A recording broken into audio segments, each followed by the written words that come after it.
ওই বিদ্যুৎ যখন প্রথম আসে, এখনকার মতো এরকম মেন সুইচের সিস্টেম ছিল না, তখন ছিল কাট আউট। কি চাচা কথা বলেন না? কাট আউট কোন জায়গায় থাকতো? বাড়ির একবারে কোণার মধ্যে রাখা থাকতো, যেই জায়গায় কেউ ধরতে পারবে না, ঠিক না? হঠাৎ করে একদিন বাড়িতে ঢুকে দেখেন পাশের বাড়িতে কারেন্ট আছে, মসজিদে আছে, সব জায়গায় আছে, আমার বাড়ির কারেন্ট নাই। ঘটনাকে বুঝে ফেলছেন, মনে হয় কাট আউট পড়ে গেছে, ঠিক না? সাথে সাথে চেক করতে গেছে, যে টান দিয়ে নামাইছে, নামায় দেখে যা ভাবছিলাম তাই, ভিতরের তার এ মাথা থেকে ও মাথা নাই।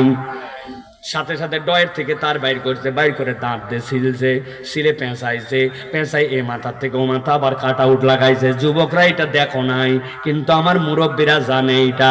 কাট আউট লাগানোর পরে এখন ঘরের কোনায় ওই জায়গায় কাট আউটের পয়েন্ট, ওখানে লাগাতে যেতে হবে। এখন বুঝে থাকলে বলেন তো, কাট আউট লাগাতে যায় যদি আঙ্গুলটা ভিতরে ঢুকে যায়, খবর আসে না? না আসে মানে, যে আসতে বললেন আসে মানে কি শেষ। ছেলেরে ডাক দিয়েছে, দিঘায় পিছিয়ে দিঘায় আসছে, বলছে শোন, এই যে টর্চ, আমি এখন কাট আউট লাগাতে যাবো, তুই নিচের থেকে টর্চ ধরে রাখবি, কিন্তু একদম ফোকাস ঠিক রাখবি, কেননা কাট আউট লাগাতে যায় যদি নখ ঢুকে যায় তাহলে কিন্তু বিপদ। বেটাকে ডাক দিছে, বেটা সুন্দর করে টর্চ ধরে আছে। মশার একটা ধর্ম আছে, সন্ধ্যার পরে আলো যেদিক মশা সেদিক। ওই ছেলে ধরছে টর্চ, বাপ গেছে কাট আউট লাগানোর জন্য, হঠাৎ করে একটা মশা, সাথে সাথে গান গাইতে গাইতে পু করে আইছে, ওই হাতের মধ্যে ওই ছেলেরা সে কাপ করে বসাইছে। চিন্তা করছে অন্যদিন তো বেটা তুই যখন কামড় দিস তখন অ্যাটেনশন থাকে না, চোখের সামনে রক্তকাবি হতে পারে না।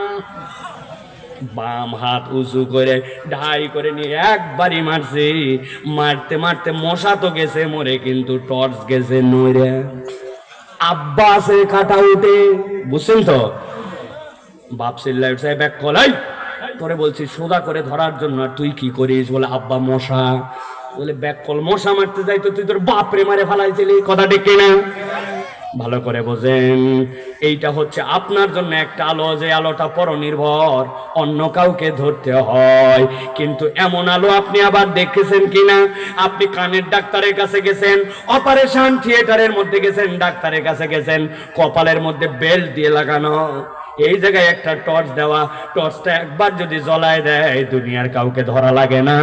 ডাক্তারের চোখ যেখানে যায় ওই টর্চের ফোকাসটা অটোমেটিক সেখানে যায়, দেখছেন কিনা? আল্লাহ বলছেন ভালো করে বোঝো, এই কোরআন হচ্ছে তোমার জন্য হুদা। রব্বুল আলামিন এইটা বান্দাদের জন্য এমন হিদায়াতের আলো বানালেন, আপনি নাগেশ্বরী থেকে ঢাকার দিকে যদি রওনা হন, রংপুরের যদি যান, তাহলে দেখবেন রাস্তার কোনায় কোনায় মাঝে মাঝে 3 কোনা কোনা সাইনবোর্ড লাগানো আছে।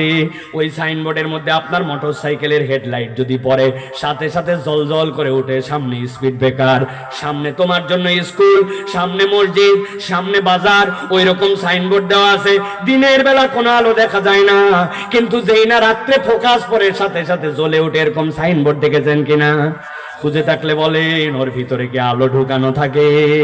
না না, ওইটা রিফ্লেক্টর, একটা স্টিকার, ওর উপরে আলো পড়লে প্রয়োজন হলে ওইটা জ্বলে ওঠে।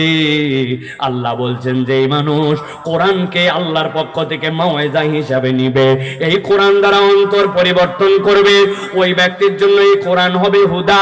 যখন ওই বান্দার যে ধরনের হেদায়েতের প্রয়োজন পড়বে, কোন পর্যন্ত থেমে যাবে, কত দূর পর্যন্ত যে তুমি আটকায় যাবে, তোমার অর্থনীতির সীমারেখা কতদূর হবে, পরিবারে তোমার কথাবার্তার ধরন কেমন হবে, আল্লাহ বলছেন তোমার যে ধরনের হেদায়েত লাগবে আল্লাহ এই কোরআন থেকে তোমাকে দিতে থাকবে। সুবহানাল্লাহ।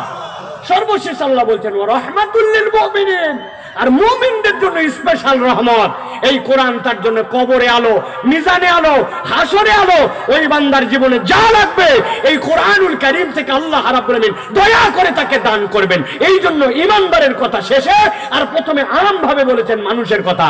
এবার বুঝে থাকলে বলেন, কোরআন শুনলে লাভ আছে না নাই? কম না বেশি? বুঝে না না বুঝে? কিছুটা হলেও বুঝে। আল্লাহ আমাদেরকে বুঝার তৌফিক দেন, বলেন আল্লাহুম্মা আমিন। তাহলে আমরা যারা কোরআন শোনার জন্য দীর্ঘ রাত এসে বসলাম, আমরা কি লাভে আছি না লসে? লাভে। প্রিয় ভাইয়েরা, আল্লাহ আমাদের